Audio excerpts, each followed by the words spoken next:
Welcome back to the Deep Dive. We're here to take the source material you're interested in, the history, the texts, the analysis, and really explore it, give you the context, the connections, maybe find those moments that really resonate. And today, we're diving into a chapter that honestly feels like a major turning point, a pivot. We're looking at 1 Kings chapter 9. Yeah, it's a profound moment, isn't it? It feels like it changes the whole direction of Solomon's story and really the kingdom's story. Absolutely. I mean, we've spent time looking at his golden age, right? The incredible wisdom, the unprecedented wealth and peace that chapters 3 through 8 details so vividly. That glorious temple dedication in chapter 8 feels like the absolute peak. It is. It's the zenith. But Yeah. 1 Kings 9 hits differently. Almost immediately after that peak, the mood shifts. It goes from triumphant celebration to something much more sobering. We start seeing conditional blessings and, well, the beginnings of compromise. And the timing is so specific, isn't it? Yeah. The text makes a point of saying this happens right after the big projects are done. Exactly. We need to anchor ourselves there. It's 20 years after Solomon started building. That's 7 years for the temple, the house of the Lord, and then 13 years for his own, frankly, enormous royal palace complex. 13 years for his own house compared to 7 for God's. That detail always strikes me. It's a detail worth noting, for sure. So these massive physical structures, these symbols of power and stability, they're complete. The monuments are up. But the real test, the spiritual challenge, is maybe just starting. Is that the idea? That's precisely it. The buildings are finished, but the covenant relationship, that's an ongoing project. So our mission today, our deep dive, is to really unpack what happens right after all this construction. Okay, where do we start? First, we need to analyze that divine covenant renewal.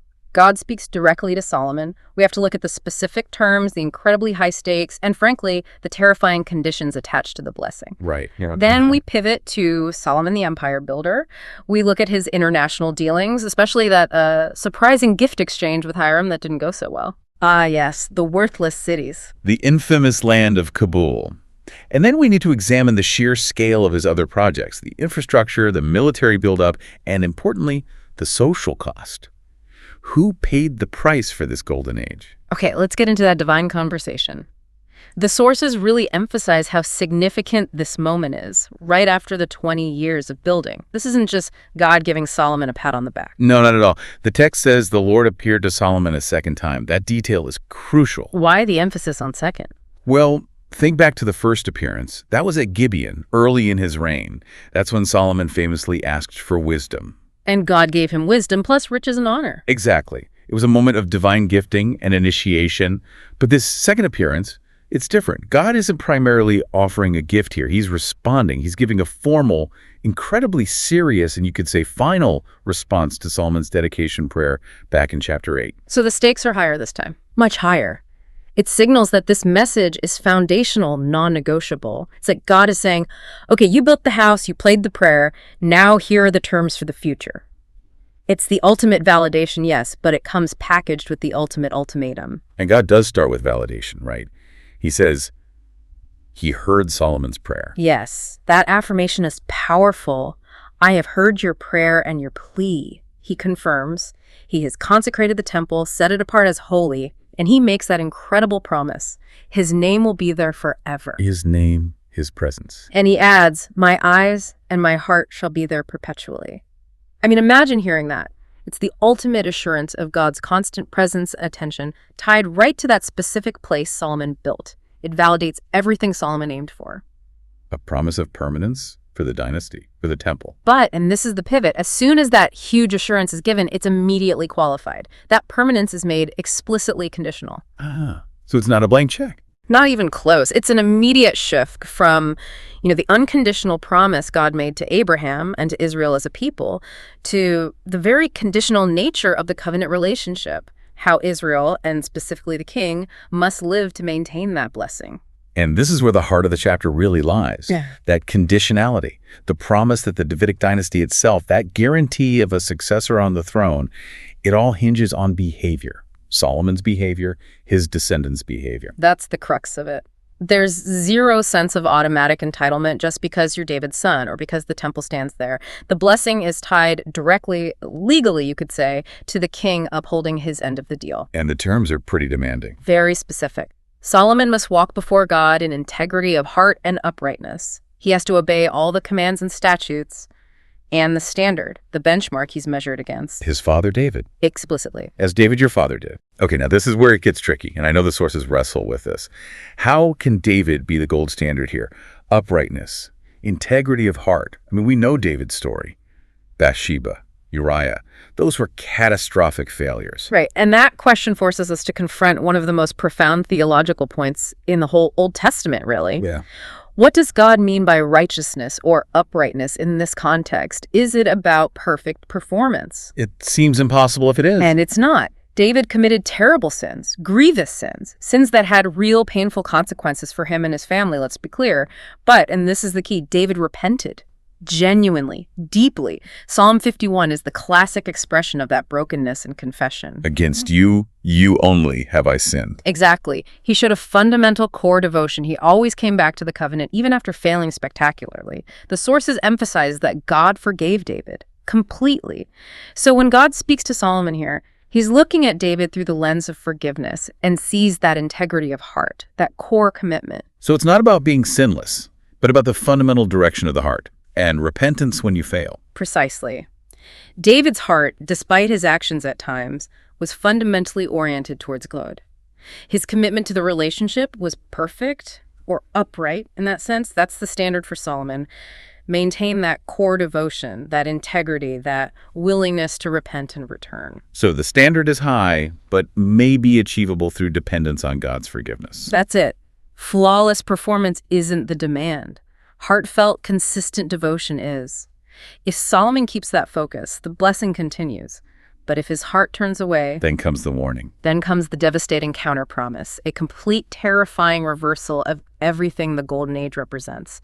This is the judgment part of the contract. Let's break down those consequences, because looking ahead, they basically map out the next 4 centuries of Israelite history. It's chillingly accurate prophecy. It really is. First, God says he will cut off Israel from the land he gave them. He will uproot the people. This is the direct threat of exile, total displacement, the end of their national existence in the Promised Land. Devastating. Yeah. And the second consequence, it hits the temple itself. Yes, the very structure Solomon poured 20 years of effort into. God says he will reject it, cast it out of his sight. It will go from being this glorious center of worship to the text uses phrases like an appalling sight, a desolate ruin, or even just a heap of ruins. Wow, so the building itself offers no magical protection. Absolutely none. This point is critical. The temple isn't some kind of good luck charm. Its holiness comes entirely from God's presence, which is conditioned on the people's faithfulness. If they abandon the covenant, the temple becomes just stones and rubble. God's presence can't be manipulated or guaranteed by architecture. And the third consequence, public shame. International humiliation. Israel will become, quote, a proverb and a byword among all peoples. Basically a cautionary tale, an object of mockery. People passing by the ruins will be shocked. They'll ask, why? Why has the Lord done such terrible things to this land and to this temple? And God gives the answer in advance. He does, making the terms of justice utterly clear. The answer will be, because they forsook the Lord their God who brought their ancestors out of Egypt, and they embraced other gods, worshiping and serving them. It couldn't be clearer. This divine contract review sets the theological stage for the entire rest of the story of the monarchy. Stick to the covenant, experience blessing, turn away, face catastrophe. Receiving a message like that, I mean, that's heavy, Yeah. world-altering stuff. Yet the narrative in chapter 9 immediately pivots, doesn't it? It Right. just shifts from this intense spiritual encounter straight into the nuts and bolts of running an empire. The shift is almost jarring, and maybe intentionally so. It's like Solomon hears this profound warning and then immediately gets back to the business of securing his kingdom through very worldly means. So who are the main players in this next section, and what are the key locations showing his focus? Well, the cast of characters is revealing. Obviously, there's Solomon, now fully immersed in geopolitics and massive building projects. Then there's Hiram of Tyre, his crucial international partner, though their relationship is about to get complicated. You mentioned the Kabul incident. Exactly. Then there's Pharaoh, the king of Egypt, now Solomon's father-in-law, through the marriage to Pharaoh's daughter, cementing that alliance. And maybe the most important, yet often overlooked, players are the unnamed thousands of Canaanite descendants, the Amorites, Hittites, Perizzites, Hivites, Jebusites. Why are they so important here? Because their forced labor is what's actually powering much of this expansion, they are the engine driving the construction we're about to discuss. Okay, so let's talk places. The scale goes way beyond just Jerusalem now. It does. Jerusalem is the base, of course. He's finished the temple and palace. But now he focuses on defense, building up the millow and reinforcing the city wall. The millow. What exactly was it? It sounds important. It likely refers to a significant earthwork structure, probably a series of terraces or retaining walls built on the eastern slope of the city of David. Its purpose was essentially twofold: to stabilize the steep hillside and, crucially, to create more usable, defensible land area, likely connecting the old city with the new Temple Mount complex he just built. Fortifying the millow was key to securing Jerusalem itself. But he wasn't just thinking about Jerusalem, was he? The text mentions other cities he rebuilt and fortified: Hazor, Megiddo, and Gezer. Ah, yes, the strategic triangle. Rebuilding and heavily fortifying these three specific cities shows Solomon's strategic genius, or at least his advisors. This wasn't random urban renewal. Why those three? Location, location, location. Hazor is in the north, Megiddo controls the crucial Jezreel Valley Pass, and Gezer guards the approach from the coastal plain towards Jerusalem. Together, they form choke points controlling the Via Maris, the main international highway running up the coast. The Way of the Sea, the major trade and military route. The absolute main artery connecting Egypt with Syria and Mesopotamia. By controlling Hazor, Megiddo, and Gezer, Solomon effectively controlled, or at least could tax and monitor, the flow of all significant traffic trade caravans, armies, everything through the entire region. It cemented his economic and military dominance. And the archaeology backs this up, right? The famous Solomonic gates. Indeed. Excavations, especially at Megiddo and Gezer, have found remarkably similar, massive six-chambered gates and distinctive casemate walls dating to this period. It's considered classic evidence of centralized Solomonic state planning and construction. Okay, so securing the main highway. What else? The text mentions other building projects: Lower Beth Horon, Baalath, Tamar. Right. These seem to be more about logistics and power projection. Lower Beth Horon guards another key ascent to Jerusalem. Baalath's location is less certain, but Tamar, or Tadmor as it's sometimes identified, later Palmyra, is way out in the desert towards Syria. Why build way out there? Logistics for his army, specifically. The text explicitly links these cities to his military buildup. Cities for his chariots, and cities for his horsemen, and store cities. Tamar, especially, suggests securing trade routes heading east towards Mesopotamia, perhaps controlling desert routes. It shows an expanding reach, requiring supply depots and bases far from the core territory. This sounds like a shift in focus. From the temple to, well, military infrastructure. It definitely feels like a move towards consolidating power, projecting strength, and managing a growing, complex state through military and economic means. This requires infrastructure, lots of it. And managing all that requires resources, which brings us to the Navy. Yes, the fleet based at Ezion-Geber near Eleph on the Red Sea. This is fascinating because traditionally the Israelites weren't a seafaring people at all. Right, they were farmers and shepherds, mostly inland. So Solomon establishing a major naval base on the Red Sea in territory recently subdued, Edom, was a huge, ambitious undertaking. He needed help for this. From Hiram again. Exactly. He needed the Phoenicians' maritime expertise. Ezion-Geber was the gateway. It opened up access down the Red Sea, potentially around the Arabian Peninsula, maybe even to the Indian Ocean. Its purpose was trade, specifically reaching the legendary land of Ophir. Ophir, the source of the gold. The text mentions a specific amount brought back. It does. 420 talents of gold. Which sounds like a lot. How much is that, really? Well, estimates vary slightly, but a talent was a unit of weight, probably around 75 pounds or maybe 34 kilograms. So 420 talents. You're talking about something in the neighborhood of 15 or 16 tons of gold. 16 tons from one expedition. That's what the text implies, perhaps from the first major voyage of this new fleet over a 3-year period. It's a staggering amount of wealth, almost unbelievable. I mean, that much gold changes everything. It absolutely fuels the empire. It pays for the fortifications, the army, the administration, the luxury goods, the international diplomacy. Everything we see Solomon doing in this chapter and beyond, it demonstrates the sheer scale of his reach and the economic power he now wielded. Okay, so this massive influx of wealth, this empire building, it all relies heavily on international relationships. And the cornerstone relationship has always been with Hiram of Tyre. For 20 years, that partnership was essential. Hiram supplied the irreplaceable cedar and cypress wood, the skilled labor for the temple, and even gold. It was a massive undertaking. And now, chapter 9 tells us it's time for Solomon to pay up for all that help. Yes, the bill comes due, and Solomon's payment method is interesting. He gives Hiram 20 cities in the region of Galilee. Handing over territory, that seems significant. It is, but the problem arises when Hiram actually goes to inspect these cities. The text is blunt. They did not please him. Understatement of the year, maybe. He sounds pretty unhappy. He sounds sarcastic, even contemptuous. He asks Solomon, "What are these towns that you have given me, my brother?" The term "my brother" here feels almost mocking in context. But what was wrong with the cities? Why did Hiram hate them? We have to read between the lines. But the likely issue is that Solomon tried to palm off undesirable territory. Hiram was king of Tyre, a major coastal maritime power. He needed ports, access to the sea, fertile coastal plains, or established trade centers.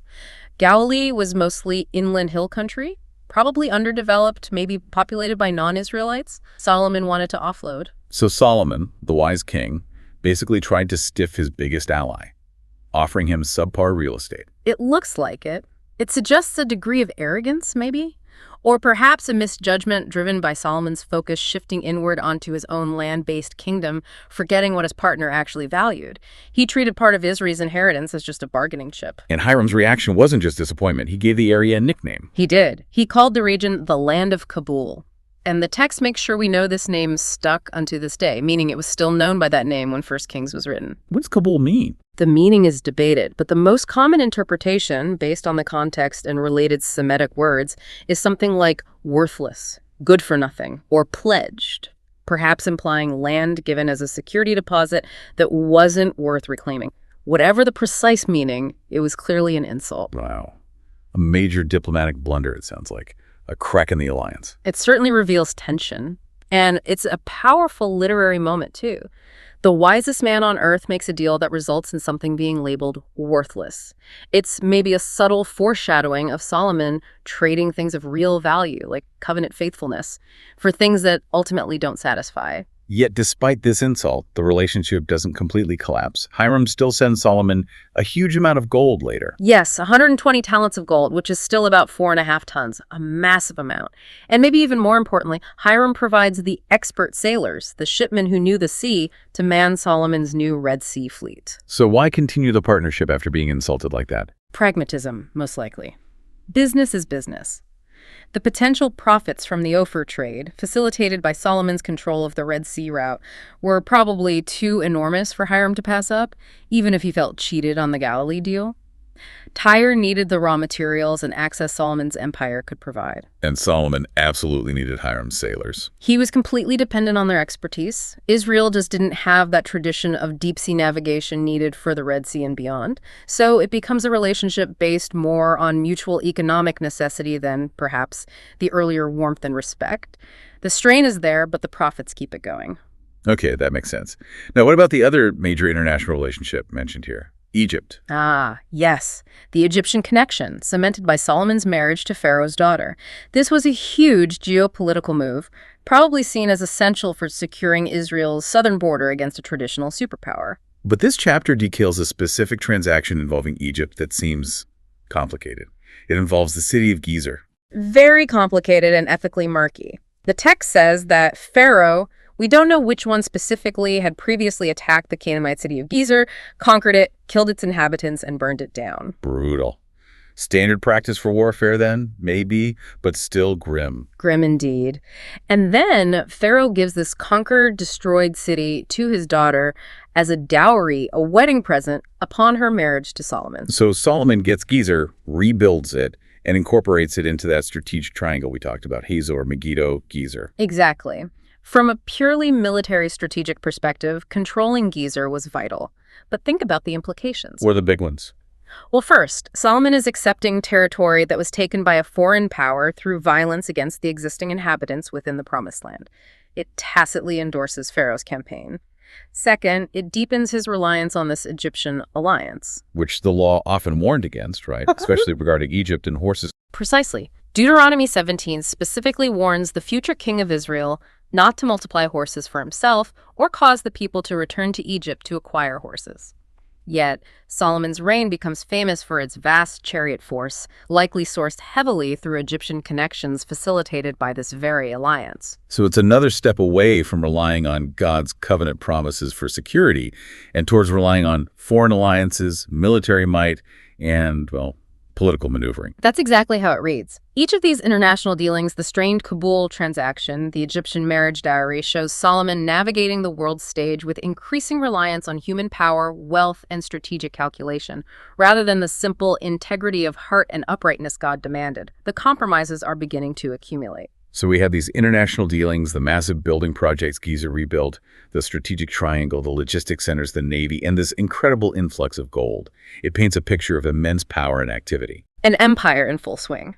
But like any empire, especially one built so rapidly, we have to ask, who actually did the work? What was the human cost behind the gleaming facades and fortifications? And the text is actually quite specific about this, isn't it? It is, refreshingly honest in a way.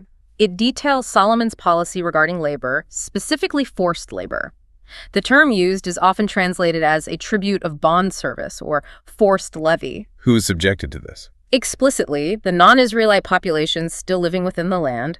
The text lists them: the Amorites, Hittites, Perizzites, Hivites, and Jebusites. These are the descendants of the Canaanite nations that Israel hadn't completely driven out or destroyed during the initial conquest under Joshua. So Solomon rounds them up and puts them to work. He conscripts them. It seems to have been an institutionalized system. They become a permanent state labor force used for all his major public works: the temple, his palace, the Millo, the city walls, Hazor, Megiddo, Gezer, all those store cities. And the text says this was ongoing, unto this day.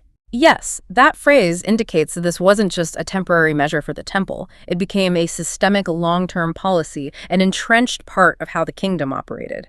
The subjugation of these remnant peoples was institutionalized to fuel the state's ambitions. But the text makes a clear distinction about Israelites. A very sharp distinction. It states clearly, Solomon did not make slaves of any of the Israelites. Instead, the Israelites held the positions of power and prestige. Such as? They served as his soldiers, his military commanders, captains of his chariots and his horsemen, his officials, and crucially, the text mentions 550 chief officers who are over the work, supervising the forced laborers. So it created a very clear two-tiered society. Absolutely. You have the Israelite elite, serving in administrative and military roles, benefiting from the kingdom's prosperity, and then you have the non-Israelite underclass providing the physical labor that made much of that prosperity possible. Israelite privilege was essentially built on the backs of this conscripted Canaanite labor force. That seems to be the implication. It raises some serious ethical questions about the Golden Age. While ancient Near Eastern societies commonly used forced labor, especially from conquered or subject peoples, applying this within the land promised under covenant raises questions about justice and equity, even if technically permissible under some laws of warfare. Is this Solomon using his God-given wisdom to organize labor efficiently? Or is it an exploitation that contradicts the spirit of the covenant? That's the tension, isn't it? It shows how easily power and ambition can lead rulers to justify systems that benefit their own group at the expense of others. The focus is on national prestige and building projects, perhaps overshadowing the covenant's demands for justice towards the stranger and the resident alien within the land. And all of this, the building, the administration, the military, presumably feeding and housing this labor force, requires immense funding, which brings us back to the gold. That 420 talents of gold from Ophir. That near 16 tons. It wasn't just sitting in a vault. Because the fuel for the machine. Exactly. It financed the Navy that brought it back. It paid for the materials, and presumably the supervisors for the building projects. It sustained the large standing army with its chariots and horses. It allowed Solomon to manage international relations, like sending gold to Hiram despite the Kabul incident. The gold was the economic engine driving this entire imperial enterprise. It demonstrates his global reach, but also maybe his increasing reliance on wealth for power. It certainly shifts the image from the young king asking for wisdom to a mature monarch managing vast resources and complex logistical operations. The focus seems very much on consolidating and expanding his earthly kingdom. Yet right in the middle of describing all this building, forced labor, and international politics, the text throws in a detail about Solomon's religious observance. Yes, it notes that Solomon continued to offer burnt offerings and peace offerings on the altar he had built 3 times a year, and he also burned incense before the Lord. So he's still outwardly religious. keeping up appearances. He's maintaining the prescribed rituals. This is maybe the most subtle and chilling tension in the chapter. You see the external religious practices continuing the sacrifices, the festivals, but underneath, the foundations of his reign seem to be shifting. From covenant faithfulness to worldly pragmatism? Something like that. Reliance on military strength, strategic alliances, economic power generated through ethically questionable means like forced labor. He's performing the rituals at the temple, but is his heart truly aligned with the God of the temple and the justice he requires? Or have the rituals become a way to seek blessing for an empire increasingly built on Solomon's own terms?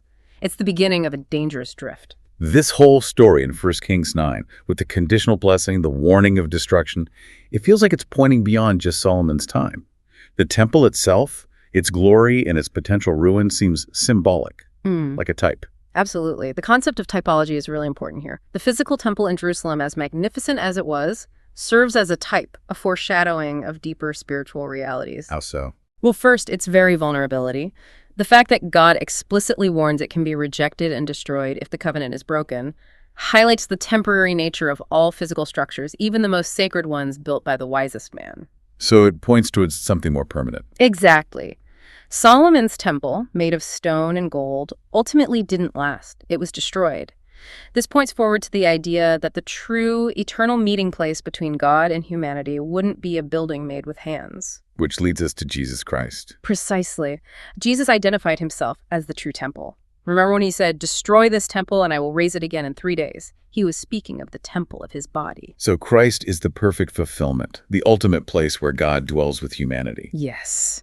The Old Testament temple required priests, sacrifices, a veil separating the Holy of Holies. Jesus is the perfect high priest, the once-for-all sacrifice, and his death tore the veil.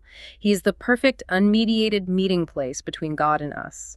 Solomon's temple was a glorious shadow. Christ is the enduring reality. And what about God's promise in 1 Kings 9? My eyes and my heart shall be there perpetually. How does that connect? That promise, initially tied to the physical temple, finds its fulfillment in the new covenant through the Holy Spirit. The indwelling spirit. Exactly. After Christ's ascension, God's permanent personal presence is no longer geographically fixed in a building in Jerusalem. Instead, through the Holy Spirit, God dwells within believers. Individual Christians become temples of the Holy Spirit. And the church collectively as well. Yes. The gathered community of believers is also called the temple of God. So that promise of God's perpetual attention, his eyes and heart, is now applied to his people, wherever they are, through the presence of the Spirit. The location shifted from stone to spirit. Okay, so the temple is a type. What about Solomon himself? He's such a complex figure. Wisdom and failure all wrapped up together. Solomon serves as a powerful type of humanity, created in the Imago Dei, the image of God. His incredible wisdom, his initial devotion, his capacity for grand achievements that shows the potential glory of humanity reflecting its creator. He represents the best of what humanity could be, in a sense. But then comes the compromise. The foreign wives and their gods later on, the reliance on military power hinted at here, the institutionalized forced labor, the questionable international deals. It shows how easily that divine image can be marred by sin, by pride, by the temptations of wealth and power. So his story highlights our need for something more. It underscores humanity's fundamental need for a perfect king, a Messiah who wouldn't compromise, whose wisdom would be perfectly aligned with God's justice, whose kingdom wouldn't be built on shaky alliances or exploitation, but on true righteousness. Solomon's failure points to our need for Jesus. And finally, that terrifying warning God gives Solomon: exile, destruction, shame. That itself functions as the type, doesn't it? It serves as a powerful type or symbol of God's covenant justice and his absolute holiness. It establishes the principle that blessings are conditional on faithfulness, and breaking the covenant brings judgment. A principle that echoes throughout Scripture. And history. The fact that the warning was fulfilled tragically confirms its power. The temple was destroyed, and the people were exiled. When did that happen? The first destruction fulfilling this warning was by the Babylonians under Nebuchadnezzar in 586 BCE. They conquered Jerusalem, burned the temple Solomon built and deported the people. And it happened again later, didn't it? The second temple. Yes, the rebuilt temple, Herod's temple, was destroyed by the Romans in 70 CE. So God's warning about the temple being cast out of his sight if the people were unfaithful was fulfilled not just once, but twice in history. Which brings us to the condition of the Temple Mount today. Exactly. The physical absence of the Jewish temple on that site today is a constant, tangible reminder of the warning in 1 Kings 9. The fact that it's currently the site of a major Muslim holy place, the Dome of the Rock and Al-Aqsa Mosque, serves as, you could say, a permanent historical marker confirming God's words. It confirms that God's presence isn't automatically tied to a place or a building. It confirms that faithfulness is the key. The building was rejected, cast out of sight, precisely because the people ultimately broke the covenant stipulations God laid out so clearly for Solomon right here. The physical ruins, or the absence, testify to the seriousness of God's conditions. So we've unpacked the history, the theology, the typology, but this isn't just ancient history. The dynamics at play in 1 Kings 9, success, compromise, the conditions of blessing, they feel incredibly relevant for us today. How can we analyze this chapter for our own lives? Let's start with a spiritual analysis. Spiritually, I think the overwhelming message is a warning against complacency, especially the complacency that can follow success. Solomon reached the absolute pinnacle, dedicating the temple, and almost immediately, the seeds of compromise seem to be sown as his focus shifts. So for us, maybe after a big achievement or when things are going well in our faith or ministry. That's exactly when the danger is greatest. We can become focused on maintaining the outward structures, the successful ministry, the reputation, the grand building, even just the routine of religious activity while neglecting the inner reality. The integrity of heart God demanded from Solomon. It's about the temple within. Precisely. 1 Kings 9 forces us to ask, are we prioritizing the outward show over the inward substance? Are we relying on past blessings or current successes instead of daily active obedience and dependence on God? It's a call to constant vigilance over our own hearts. That connects directly to a psychological analysis, doesn't it? The psychology of success and power. Absolutely. Solomon's story here is a case study in the psychological dangers of unchecked success. When you have immense wisdom, wealth, and power like he did, the temptation towards self-reliance is enormous. The feeling that I built this, I can handle this on my own. Exactly. Accumulating power and wealth can create a false sense of security, a feeling of invulnerability. Psychologically, Solomon's relentless drive for more building, more alliances, more control might even be seen as an attempt to fill an internal void that opened up as his reliance shifted away from God towards his own capabilities and resources. Success can breed an arrogance that justifies compromises. It certainly can. Small compromises justified by pragmatism or the greater good of the kingdom can lead down a path away from core values. It's the subtle drift from dependence on God to belief in one's own strategies and strength. We see it in leaders, in organizations, and we have to watch for it in ourselves. Okay, what about the theological analysis for today? What core truths does this chapter hammer home? Theologically, it's a powerful reinforcement of the conditional nature of our covenant relationship with God, particularly concerning blessings. While God's saving grace is unmerited, the enjoyment of his blessings and his manifest presence often is conditioned on our obedience and faithfulness. That pushes back against a kind of entitlement mentality we sometimes see, doesn't it? Like God owes us blessing regardless of how we live. It really does. 1 Kings 9 makes it clear. The temple wasn't a magic charm guaranteeing God's presence regardless of Israel's behavior, and our blessings today aren't unconditional entitlements either. God is gracious, yes, but he is also just and holy. He calls his people to live in integrity, to walk in obedience. Disobedience has consequences, not necessarily loss of salvation for the believer, but perhaps loss of fellowship, fruitfulness, or experiencing the fullness of his blessing. That's a sobering thought. Finally, let's talk about the social analysis. That issue of forced labor is hard to ignore. It's incredibly relevant. Solomon's use of the Canaanite remnant as a conscripted labor force to build his glorious kingdom is a stark warning about the ethical costs that can underpin prosperity. How does that apply today? It forces us to examine the social costs embedded in our own economic systems. When we enjoy national prosperity, technological advancement, or cheap consumer goods, this chapter prompts us to ask, who is paying the price? Are there marginalized groups, either domestically or globally, our modern Canaanite remnant, whose exploitation or underpaid labor contributes to our comfort and success? Solomon created a two-tiered system where Israelite status depended on non-Israelite labor.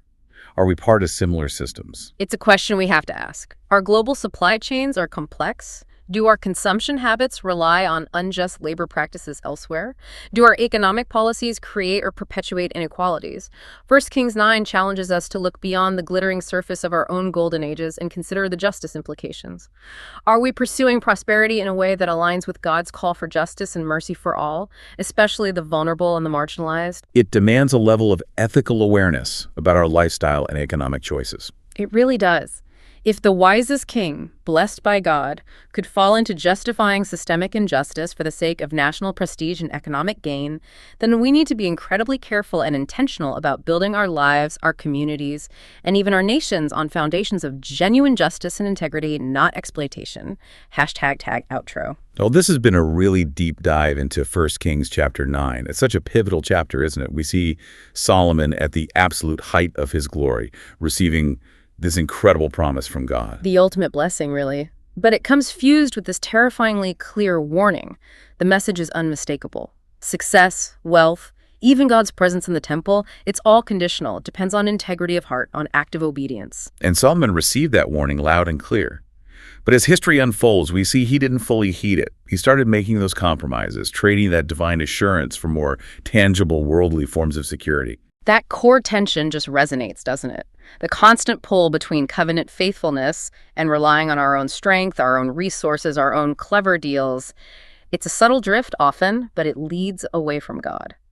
So the question this chapter leaves hanging in the air for you listening today is pretty direct.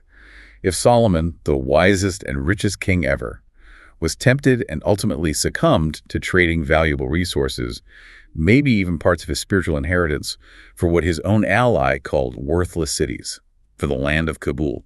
Then we have to ask ourselves, what are the worthless Kabul cities in our own lives? What tempting but ultimately empty things, maybe status or security or comfort or power, are we tempted to trade our time, our integrity, our spiritual focus, or our relationships for? It's a challenging question to sit with. It is. The physical temple that Solomon built is long gone. That stands as a permanent reminder of the consequences of breaking the covenant. But the spiritual temple, our hearts, individually, and the church, collectively, that's what matters now. So the final thought is really about foundations. I think so. We're called today to make sure the foundations of our lives, our faith, our communities are built not on shifting sands of personal ambition or national pride or economic systems that might involve injustice, but on the solid rock of active obedience, ethical integrity, and genuine justice for everyone. That's the only foundation that truly lasts.